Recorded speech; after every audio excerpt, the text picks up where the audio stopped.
анализировать проблемы нашего языка, если мы не будем заставлять себя трудиться, то, пожалуй, мы ничего не добьемся. Уже на сегодняшний день это просто приложение таких мощных усилий нужно, чтобы возвращаться к словному языку.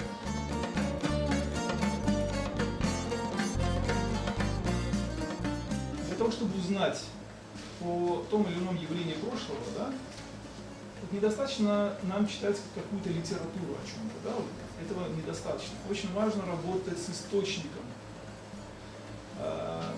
Сейчас вот о Гаспринском очень много известно. Очень много пишут, да, много статей, много публикаций, монографий, защищаются диссертации.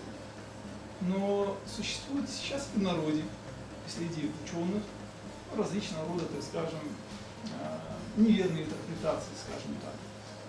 Работа с источником нам позволяет увидеть Гаспринского как бы глазами, устами самого Гаспринского.